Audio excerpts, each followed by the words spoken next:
You're now listening to the Engage the Rockies podcast, your go-to podcast for local and state issues concerning Colorado.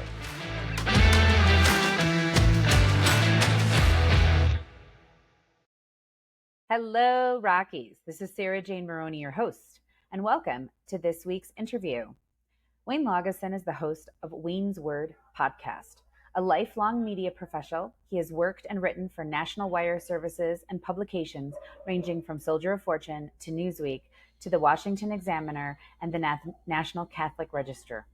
Wayne and his wife Dee Dee have 6 sons and 3 grandchildren who all live, work, and study along Colorado's Front Range. In addition to podcasting and freelance writing, Wayne works as the editorial pages editor for the Colorado Springs Gazette and serves on the Gazette's editorial board. We welcome him. Hi, Wayne. Thank you so much for being here. Well, hello. Thanks for having me. So, tell me a little bit of background. You are not a Colorado native, but you have the, got here as fast as you could kind of thing going on? Yeah, I'm not a Colorado native. I'm a Philadelphia native, but I lived here in my childhood. My dad was getting his PhD at the University of Denver, and so we lived on campus there for a while when I was a child.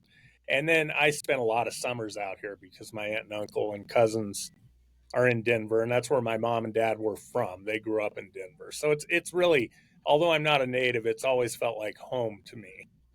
And then we moved here from Washington, D.C. I met my wife in Washington, D.C.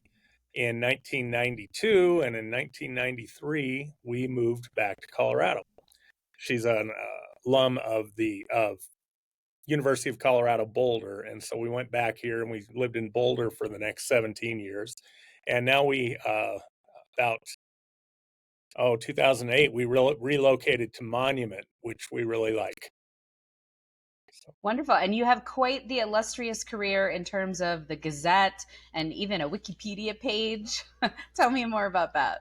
Well, the Wikipedia page, I've tried to make it go away, but it doesn't go away. It was actually started as vandalism by somebody who didn't like me, and it was this page that just said horrible things that weren't true, and it started out with Wayne Laugesen is a gay American journalist, this kind of stuff like that, just designed to taunt me. And then a friend went in and fixed a lot of that, but the thing it's still there, even though it was started for nefarious reasons. And my career, I work full-time for Clarity Media Group, based out of Denver. And this is a company owned by Phil Anschutz and his family, great Colorado family. And they also own the Washington Examiner, the Denver Gazette, the Colorado Springs Gazette, Colorado Politics. So I do some writing for all of those. And I'm on the editorial board of the Gazette, which is one board for both Denver and Colorado Springs, and do an awful lot of the writing of the house editorials.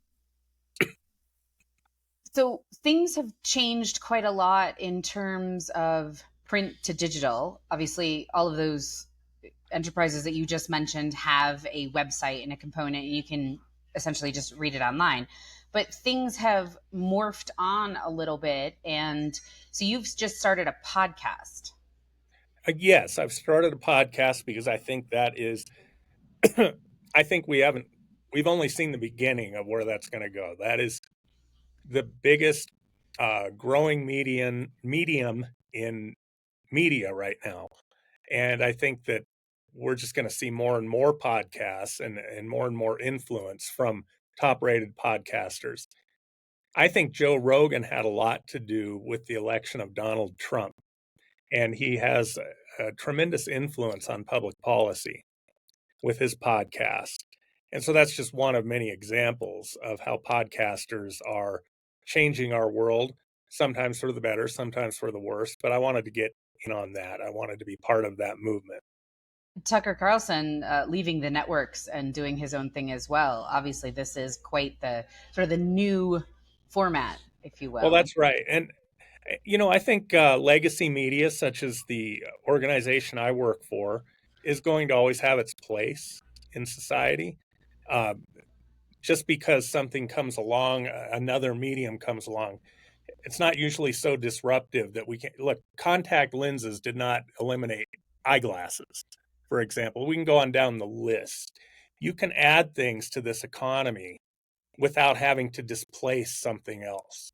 So while there has been, a lot of, we've seen a lot of legacy media go out of business over the years, largely because of the internet and because of the decentralization of media, where it puts the ability to mass communicate into the hands of almost anyone.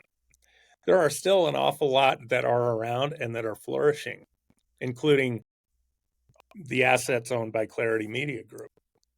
So I think they all belong. They're all helpful. They all play an important role in our society as the fourth estate.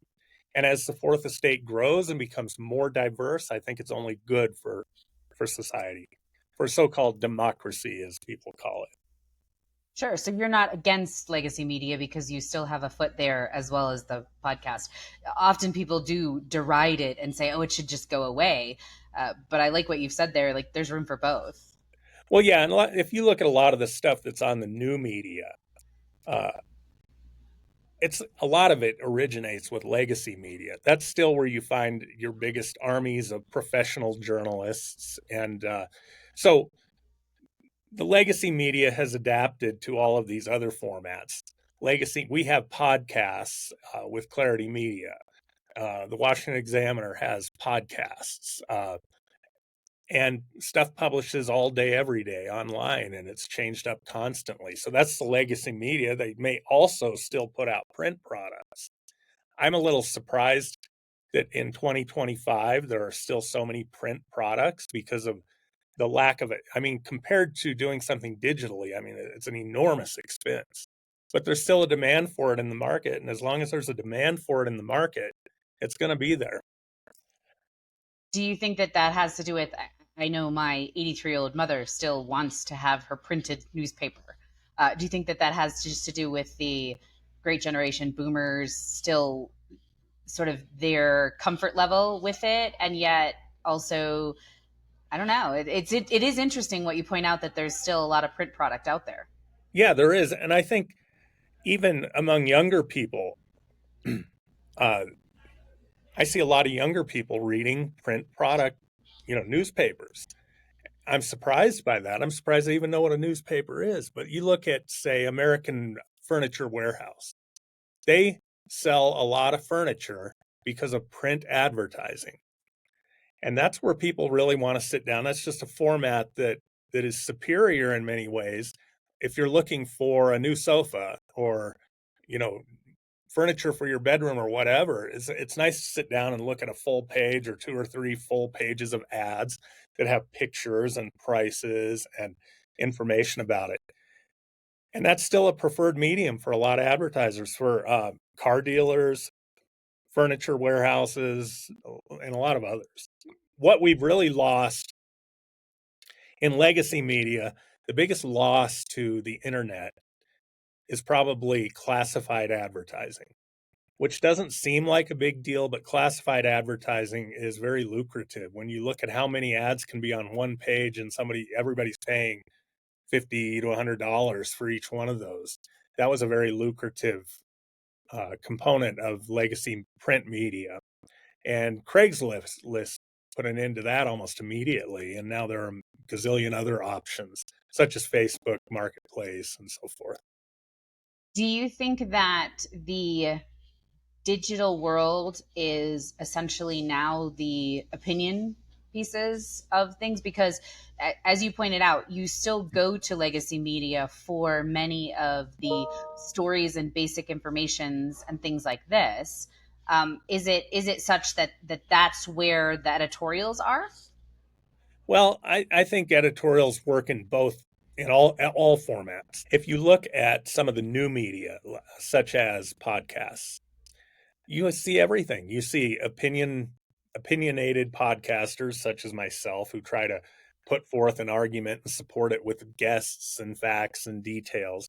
You also see one of the biggest genres in podcasting are mystery podcasts, fiction and real, where they're talking, there are podcasts dedicated entirely to the death of Jean-Benet Ramsey back in the 1990s, trying to solve that mystery. So there's just no limit to what podcasts can do and what markets they can serve.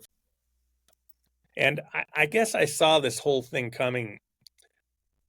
I'm an extrapolator. So I was working for a daily newspaper back in the late 80s, early 90s. And we started seeing these faxes come across. Remember the fax machine?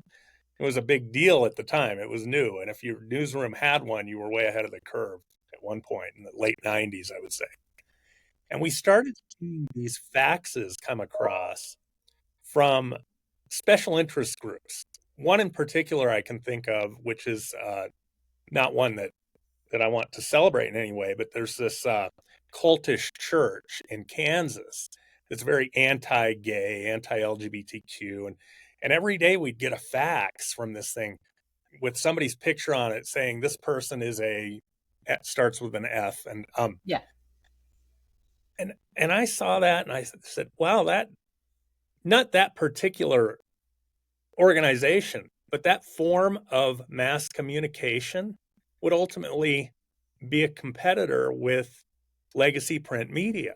Because think about it, from a basement somewhere, you could just send out a message to hundreds or thousands of targeted audience members without having to put anything in the back of a truck, without having to print anything.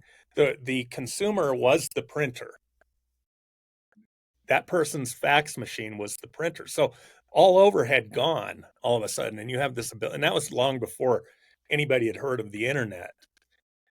And it was like 23 cents a page or something silly like that.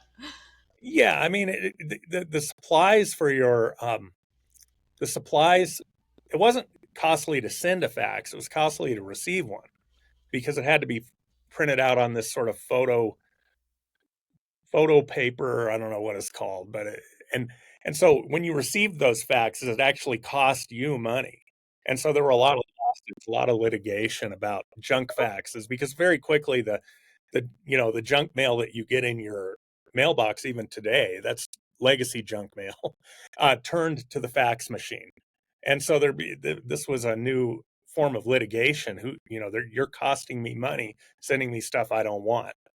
So, but all this stuff gets worked out in the end.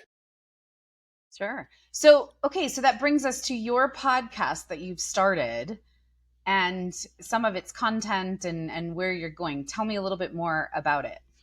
Well, it's called Wayne's Word, just a silly play on Wayne's World, which when you have the name Wayne, you're kind of stuck with that for life. Everybody's going to sing Wayne's World to you every now and then. And I just thought it was a fairly catchy way, memorable title. And it is devoted almost entirely to public policy. So we have guests on. We had the Attorney General of Colorado on. We have guests from both sides. I mean, it's not like it's a conservative podcast, to be sure. Free market, conservative, socially conservative podcast, pro-life.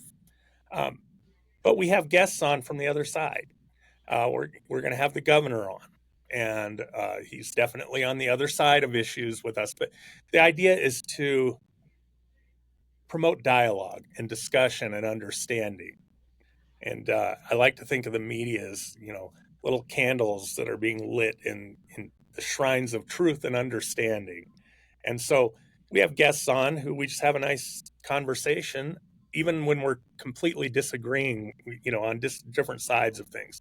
We just get into it and have a nice conversation so that people can understand where both sides are coming from. And hopefully they walk away saying, Wayne killed it. He won that debate. But not always. Has it ever descended into any arguments or anything? Not yet. We haven't had any real knockdown dragouts, but probably we'll go there at some point. It's kind of, I don't like to invite somebody on the show and then turn them into a punching bag either. So it's very, what would you say, civilized dialogue, respectful dialogue. And yeah, I'm going to ask some confrontational questions of guests. Why did you why did you support this bill, which has these horrible ramifications? And then they always usually have a pretty good comeback. So, but it's always going to be public policy oriented and almost always will include guests. Although we have done one where I just sort of sat and did a soliloquy, but usually it will involve guests. In terms of the policies of the state of Colorado, how are you feeling about them? Well, I think Colorado's on a very downward trajectory in many ways. All economic and cultural indicators are down. In fact, the only sort of cultural economic indicator, if you want to call it that, that is up are the number of abortions performed each year in Colorado. Those are way up, but everything else is looking very poorly. I mean, if you look at housing, Colorado is among the 5 least affordable states in the country. The economy, which has long ranked among the top 5 or 10 states, has dropped to the bottom 10. And in every way, unemployment is worse in Colorado than it is in the rest of the country. Whoever thought we'd see that? Crime. When we moved here from Washington, D.C. in 1993, the idea that you ever had to worry about crime in Colorado, I mean, when there was a murder in Boulder, probably one every 5 years. And that's pretty amazing for a city of that size. And this was Colorado. This was most of Colorado. Even Denver was safe. And now we are the 3rd most dangerous state in the country. Now you'd think that would be New Jersey or Michigan. No, Colorado, of all places. And that's because of public policy. That's because we have decriminalized all illicit drugs. Now, what does that do when you decriminalize illicit drugs? It attracts every drug dealer who's serious about making a living dealing drugs to Colorado because it changes the risk reward equation. Very little risk, very high reward. And so we've attracted drug dealers. We've rolled out the red carpet for illegal immigrants. Some of them are some of them come here and start small businesses and do great things. Many of them are criminals. And of course, you have Maduro in Venezuela, who and other tin pot dictators such as him, who send their criminals here because they know that we will easily accept them without even scrutinizing them in the least. And they want them out of their country. Trump even said it. If I could do that here, sure, I'd send criminals somewhere else. But they guard their borders. We don't. So in every way, we have just made it, and we've cracked down on gun ownership for law-abiding people who are willing to go in and be background checked and pay fees and take classes. We've made them jump through enormous hoops that a lot of people can't afford, either the time or the money. And we've eased gun ownership for criminals. So this is exactly what anybody could have predicted this as these laws were passed. Anybody could have predicted this. We did predict it, and it's exactly what happened. So do you think that the average Coloradan, I'm going to throw some numbers of bills. So you know about SB 3, that's what you're referring to in terms of gun regulations. And then 1312 has also just been signed by the governor. This is the bill that caught national attention about dead naming and things like this. So do you think your average Coloradan is aware of all of this and sort of chagrined at it or not? Or are they just oblivious to it? I think more and more there is awareness because for years there wasn't any awareness. People didn't really care what the legislature didn't pay attention to it. But like you said, the dead naming bill got so much national attention that I think people are waking up to it. And, that was a very, very harmful bill, not just for people who live here in Colorado, but for the economy and the future of the economy. Who's going to want to move a business to Colorado? If your employees and your managers, all the people who you need to run the company are under that kind of a threat with their own children. This thing was going to, as it was originally written, as it was, it was intended to make it very easy for one parent to win custody over another parent because the other parent used the wrong name or pronoun, even if by accident. And that's easy to do.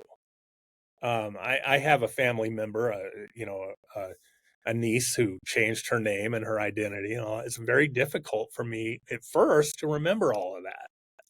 Even if I want to be respectful, it's difficult. And so, yeah, this was a nightmare bill. Well, and I think too, because those sections were struck, I saw somewhere someone saying, "Hey, this bill is still bad." Yes, Section 2, I think it was, got struck so that that those issues are not there, but it's still a bad bill, and it still had. And then they went on to explain why they felt it was bad. Yeah, it is still a bad bill. It's not like it was gutted. So some of the really bad stuff. This thing was so much worse than most people even realize. I don't think most journalists in Colorado, legacy or otherwise, independent or legacy journalists, realize that this bill actually contained language that would make it a crime for a journalist to misname someone. Now, think about the ramifications of that. So, you have a teacher, his name's Billy Bob, and he is accused of and charged with sexually violating children. Now, Billy Bob could go to his attorney and say, "My name is now Peggy Sue," and the way this bill was originally written, if you didn't use Peggy Sue when reporting about the arrest of this person, you would have been in violation of the law and liable for all sorts of damages. And, that was just a flagrant First Amendment violation that they took out of the bill. But that's the intent of this, was to give absolute control, tyrannical control, to attorneys and teachers and anyone who wanted to control the outcome of a child's destiny, had this very easy to use tool. And so, regardless of how anyone feels about sex changes or identity changes, gender identity, even those, I know that a lot of groups who actually are very supportive of that movement, which I'm not, but there are a lot of people who are supportive of it. Even they thought this was a terrible bill. So switching gears a little bit, a bill that did get signed into law I was talking about this in our week in review, 276. It is shrinking the ability of state officials, whether it's police, whether it's schools or whatnot, to interact with ICE. And this is the clash over the Denver mayor declaring that we're not a sanctuary city and being called before Congress to testify. And yet so much of the evidence is to the contrary, especially related to 276.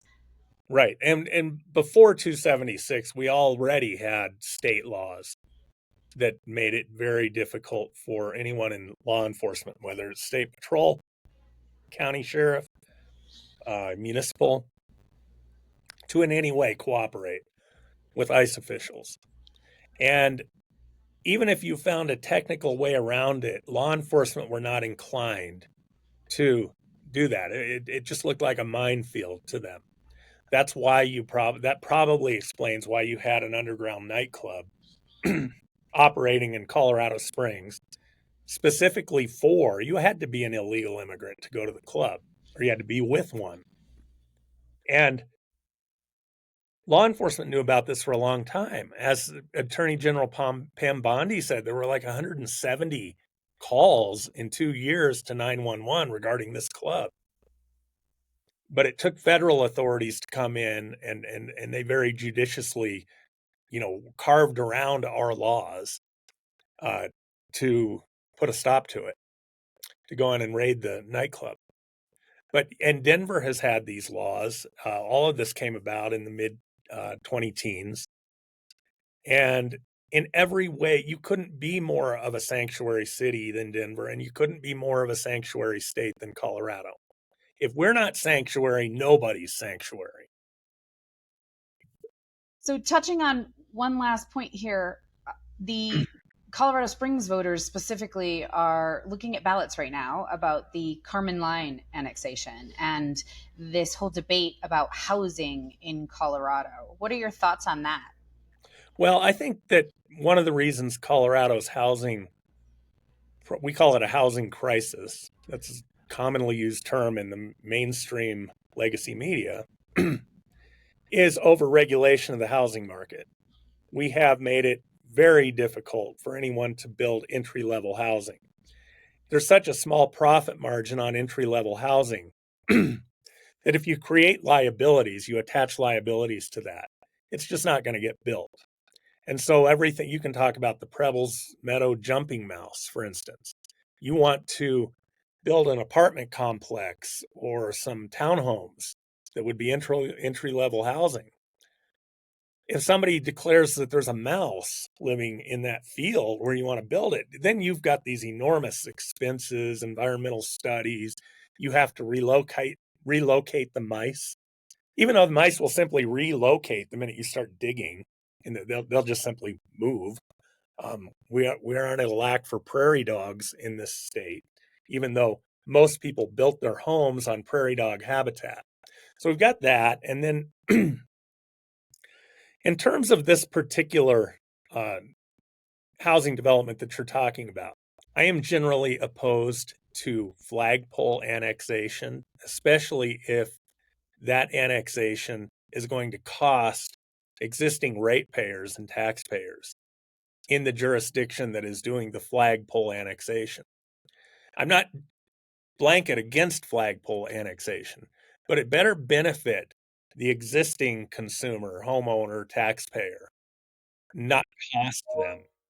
So whenever we see that kind of annexation going on, I think the developer needs to pay their own way, as opposed to putting those costs on other people who never asked for this in the first place.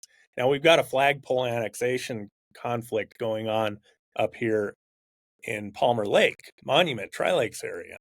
And that's a little different because there's an example of where a flagpole annexation, they will annex the road, Highway 105, I think it is, or County Line Road, all the way to I-25. Now that's about a 2.5 mile annexation from the nearest entry point of Palmer Lake, so that Buc-ee's can build a great big 120 pump gas station there.